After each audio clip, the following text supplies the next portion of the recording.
Hello student, welcome back. हम lesson third fibre to fabric पढ़ रहे थे। हमने इसके डेफिनेशंस और कुछ क्वेश्चन डिस्कस किए थे जो टेक्सचुअल क्वेश्चन थे। आज हम इसके very short answer type question जो अदर इम्पोर्टेंट क्वेश्चन होते हैं वो करते हैं। तो हमें जो इस थोड़ी जानकारी कम थी हुई थी उनमें, अब थोड़ा और ज़्यादा हम इसके बारे में जानकारी हासिल करेंगे लेसन के बारे में। तो शुरू करते हैं lesson first. Question first, what are different type of clothes, कि अलग अलग तरह के क्लोथ्स कौन कौन से होते हैं। Different type of clothes are cotton, woolen, silk and synthetic. एक कॉटन से बने होते हैं, कपास से, वूलन ऊनी कपड़े, सिल्क रेशमी कपड़े, सिंथेटिक फाइबर से जो बने होते हैं वो कपड़े। तो ये चार वैरायटी होती हैं कपड़ों की। From where do we get clothes, हमें कपड़े कहाँ से प्राप्त होता है। We get clothes from cotton, silk and woolen fibre of plant and animal. तो हमें कपड़ा मिलता है कॉटन, कपास, सिल्क, रेशम और ऊन। ये हमें पौधों से और पशुओं से प्राप्त होते हैं। जो कॉटन और सिल्क है वो हमें जूट है एक, जूट इसमें नहीं लिखा। कॉटन और जूट मिलता है हमें पौधों से, प्लांट से। सिल्क और वूलन जो है वो हमें एनिमल से प्राप्त होता है। व्हाट आर फाइबर्स, फाइबर्स क्या हैं। The fine strand of thread that we see are made up of still thinner strand called fibres. Fibre जो होते हैं, रेशे जो होते हैं वो क्या है, फाइन स्ट्रैंड ऑफ थ्रेड, धागे के अंदर जो, अगर धागे को हम खोल के देखें, धागे के अंदर भी छोटे छोटे पार्ट्स को जोड़ के वो बनाया गया होता है। धागे को रेशे से बनाया गया होता है। तो वो स्ट्रैंड जो होते हैं धागे के, वी सी जिनको हम देख सकते हैं, are made up of still thinner, जो कि धागे से भी पतले होते हैं, उसको हम फाइबर बोलते हैं। फाइबर्स में भी नेचुरल, सिंथेटिक। ये फाइबर जो होते हैं नेचुरल भी हो सकते हैं और सिंथेटिक भी हो सकते हैं। आपने देखा होगा ऊन के वस्त्र जब हम पहनते हैं, ऊन से तो हम कोई स्वेटर या कुछ भी पहना होता है तो उसके ऊपर वो जो बाल जैसा कुछ लगा होता है वो ही उसके जो है फाइबर कहलाते हैं। नेक्स्ट है question number 4, what are different type of fibres. अलग अलग तरह के फाइबर्स क्या होते हैं वो हमने पहली क्लास में भी डिस्कस किया था। इसमें भी हम बता देते हैं कि दो तरह के फाइबर होते हैं। हमने पहले डिस्कस किया था नेचुरल फाइबर और सिंथेटिक फाइबर। एक नेचुरल फाइबर होते हैं। नेचुरल फाइबर किसको कहते हैं, तो क्वेश्चन 5th में ये पूछा गया कि what is natural fibre. Natural fibre प्राकृतिक रेशे क्या है। Natural fibres those fibres which are obtained from plant and animals are called natural fibres. कि वो फाइबर्स, वो रेशे जो हमें पौधों से या पशुओं से मिलते हैं उनको नेचुरल फाइबर बोलते हैं, प्राकृतिक रेशे कहते हैं। Example are cotton, jute, woolen and silk fibre.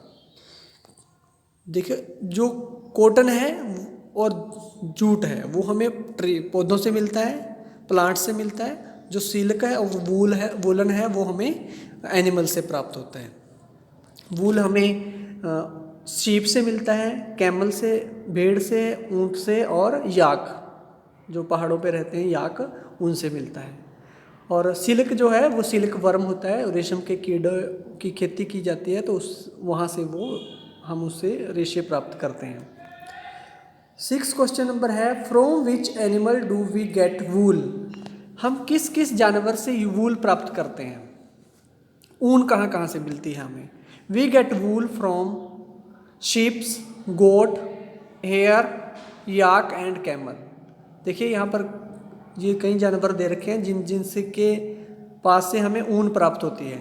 इसमें शीप्स हैं, भेड़ हैं, गोट्स हैं, बकरी हैं, हेयर है, याक है और कैमल है। ये सभी जानवर से है हमें ऊन प्राप्त होती है।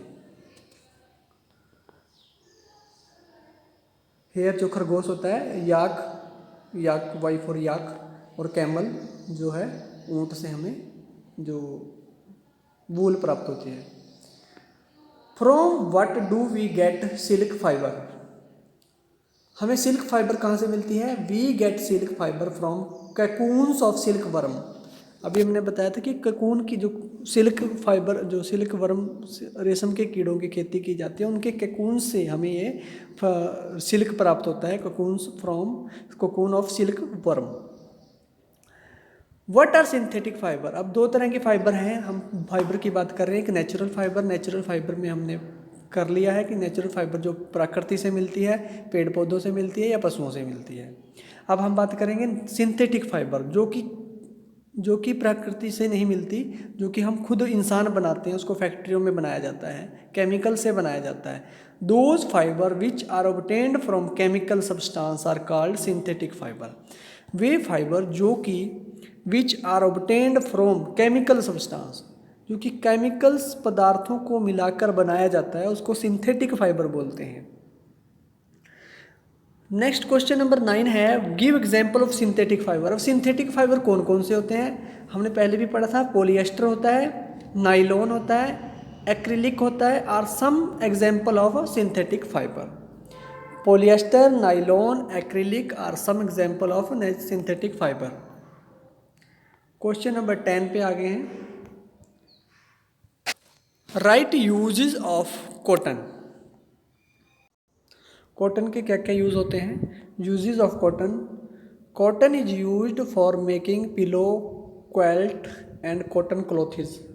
कॉटन का प्रयोग जो है, जो उसका कपास का प्रयोग हम किस में करते हैं? रुई का प्रयोग पिलोस, तकिए भरने में करते हैं, क्वेल्ट रजाई भरने में करते हैं, और कॉटन क्लॉथ और कपास से जो ऊनी कपड़े बनाने में सूती कपड़े बनाने में हम इसका प्रयोग करते हैं। What type of soil and climate is suitable for cultivation cotton crop? अब क्वेश्चन में ये पूछा गया है कि किस तरह की मिट्टी और किस तरह का वातावरण, अगर हम कॉटन की फसल को उगाना चाहिए तो किस तरह की मिट्टी चाहिए और किस तरह का वातावरण हमें चाहिए कपास की फसल के लिए? सबसे बेस्ट कैसा, कौन सी मिट्टी है, कौन सा वातावरण है? फॉर सोविंग कॉटन, कपास बीजने के लिए ब्लैक सोयल, काली मिट्टी और hot climate is most suitable. काली मिट्टी और गर्म वातावरण सबसे ज़्यादा महत्वपूर्ण होता है, जो कि कपास की फसल के लिए बहुत अच्छा रहता है। क्वेश्चन नंबर 12 है, in which state of India cotton is grown. कि इंडिया के किस किस स्टेट में, किस किस राज्य में कॉटन उगाया जाता है, कपास उगाई जाती है? Cotton is largely grown in, सबसे ज़्यादा उगाई जाती है महाराष्ट्र में, गुजरात में, पंजाब में और तमिलनाडु में। कॉटन उगाई जाती है महाराष्ट्र, गुजरात, पंजाब, तमिलनाडु। महाराष्ट्र, गुजरात, पंजाब एंड तमिलनाडु, तो इन 4 स्टेटों में सबसे ज़्यादा कॉटन उगाई जाती है। ऐसे तो हरियाणा में भी उगाई जाती है, परंतु हरियाणा में बहुत कम लेवल पे उगाई जाती है। How are cotton balls separated. Cotton की जो बाल हैं उनको कैसे सेपरेट किया जाता है? Ordinary cotton ball are separate by hand picking process. Hand picking होता है हाथ से तोड़कर। हैंड पिकिंग प्रोसेस किसको कहते हैं? हाथ से जब हम कोई काम करते हैं, जैसे हम कोई फल को हाथ से तोड़ के खा लेते हैं, कुछ भी जो हाथ से किया जाता है। ऑर्डिनरी कॉटन की जो बाल्स हैं वो ज़्यादातर हाथ से तोड़कर ही उनको इकट्ठा किया जाता है। Cotton ball are separate, separate होता है अलग करना, bye hand picking. Hand picking होते हैं हाथ से तोड़कर, हाथ से तोड़कर ये प्रोसेस अपनाया जाता है। क्वेश्चन नंबर 14 है, what is ginning. The process of separating seed from cotton with the help of steel comb is called ginning. कि जैसे हम कॉटन तो हमने तोड़ लिया खेतों में से, अब उसके अंदर एक सीड होते हैं, बीज होते हैं, जिनको हम बिनोड़े बोलते हैं। बिनोड़े को उस सीड उसमें से अलग करने के लिए, फाइबर से अलग करने के लिए क्या किया जाता है, जो प्रोसेस यूज़ किया जाता है वो गिनिंग कहते हैं। अब the process of separating seeds, बीजों को, बिनोलों को अलग करने के लिए, फ्रॉम द कॉटन, कॉटन से, with the help of steel comb, एक स्टील का कॉम्ब होता है, कंघे जैसा इंस्ट्रूमेंट जो यूज़ किया जाता है ताकि वो उसको हम बिनोलों को अलग कर सकें। तो इस प्रोसेस को हम गिनिंग बोलते हैं। From which part of jute plant is jute obtained. Jute के पौधे से, जिसको हम पटसन भी बोलते हैं, पटसन कहाँ से प्राप्त किया जाता है? मान लो पौधा तो पूरा है, अब पौधे का किस भाग से हमें पटसन मिलती है? ऊपर से, जड़ में से, बीच में से, कहाँ से मिलती है? The jute fibre is obtained from stem of jute plant. कि जूट का जो पौधा होता है उसका स्टेम, जो तना होता है, तो जूट का जो पौधा होता है उसको काट कर उसको कुछ समय के लिए पानी में दबा दिया जाता है, और जैसे ही वो गल जाता है वहाँ पर, तो उस लकड़ी उसको वहाँ से पौधे को निकाल कर उस जगह से सभी पौधों को एक साथ पानी में डुबो दिया जाता है, तो वहाँ से वो गल जाते हैं। कुछ दिनों बाद उसके ऊपर से रेशे को निकाल लिया जाता है, और उसकी जो बीच में लकड़ी बचती है उस लकड़ी को ईंधन के रूप में या किसी रूप में प्रयोग कर सकते हैं। परंतु उसको जो रेशा हमने निकाला है उसके ऊपर से उसकी जो खाल खींच रखे है, जैसे हम खाल खींच लेते हैं, तो उसके ऊपर से रेशे निकाल के उन रेशों को हम फिर आगे यूज़ करते हैं, उससे कुछ भी रस्सी बनाएं या कुछ भी बनाएं तो भी यूज किया जाता है। नेक्स्ट क्वेश्चन नंबर 16 है, in which season is jute cultivation done in India. अब जूट का जो पटसन है वो किस सीजन में उगाया जाता है इंडिया में? In India cultivation of jute is carried out in rainy season. कि जब बरसात का मौसम होता है तब हम जूट के पटसन को उगाते हैं, बीजते हैं। Where is jute grown in India. Jute अभी हमने पढ़ा था कपास कहाँ होती है, कॉटन कहाँ होती है, अब है जूट कहाँ कहाँ होती है इंडिया में। Jute is mainly grown in India in West Bengal, Bihar and Assam. कि ये 3 जगह हैं इंडिया में जहाँ पर जूट ज़्यादा उगती है, वेस्ट बंगाल, पश्चिम बंगाल में, बिहार में और असम में। असम, ये 3 जगह हैं, पश्चिम बंगाल, बिहार और असम। क्वेश्चन नंबर 18 है, how are jute fibre removed from jute stem. अब जूट के फाइबर को जूट के स्टेम से कैसे अलग किया जाता है? अब मान लो हमने जूट के पौधों को तो उगा लिया, अब जूट को अलग कैसे करेंगे? अभी मैंने बताया भी था, after cutting the jute stem is keeping emerged in water for few days. मैंने अभी बताया था कि जब हम जूट के पौधों को काट लेते हैं तो उनको कुछ समय के लिए पानी के अंदर डुबो दिया जाता है। On doing so, the stem become loose and then it is crushed with hand, then fiber are removed। तो जैसे वो गल जाते हैं कुछ दिनों के बाद, तब उसको पानी से बाहर निकाल के उसका जो स्टेम है वो लूज़ हो जाता है, ढीला हो जाता है, तो उसके हम ऊपर से उसको पकड़ कर खींच लेते हैं और वो पूरे पौधे को ऊपर से निकल आता है, उसको अलग कर लेते हैं। बीच में से उसका जो बचता है, जो हार्ड पार्ट होता है, उसको हम ईंधन के रूप में प्रयोग कर सकते हैं। और जो हमारे पास रेशे बच गए हैं, तो जैसे उस पौधे की पूरी खाल खींच लेते हैं हम ऊपर से, तो लंबाई में ऐसे खींच लेते हैं तो वो हमारे पास जूट बच जाता है। तो ये प्रोसेस है हमें जूट को प्राप्त करने का। When is jute crop ordinary harvested. जो जूट की फसल होती है कब उसको काटा जाता है? Ordinarily jute crop is harvested at the flowering stage. कि जब जूट की फसल को काटने की बात आती है कि कब काटनी चाहिए, जूट का पौधा तो बन गया है, जब वो फ्लावर उस पर फूल आने लग गए हैं तो उस स्टेज में उसको काट लिया जाता है, क्योंकि फूल आने के बाद तो वो पक जाएगा। तो उससे फ्लावरिंग स्टेज में जब वो फूल आने लगे हैं तब उसको काट कर पानी में डुबो दिया जाता है।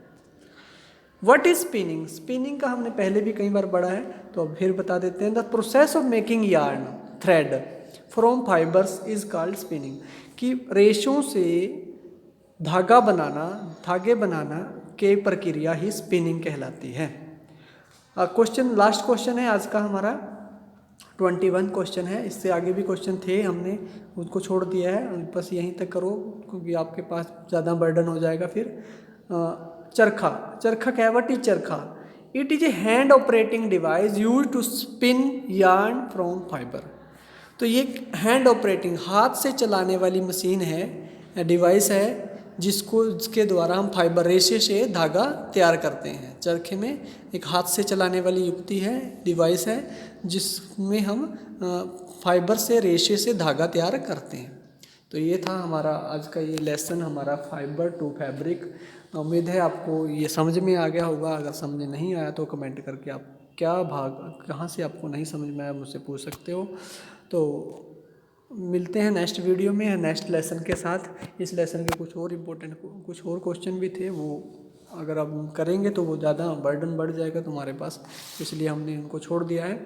तो अगर ऐसा क्लासें कंटिन्यू होती हैं तो लॉकडाउन के बाद तो हम आपको वो करवा देंगे। तो ठीक है, तब तक मिलते हैं नेक्स्ट क्लास में। Have a nice day.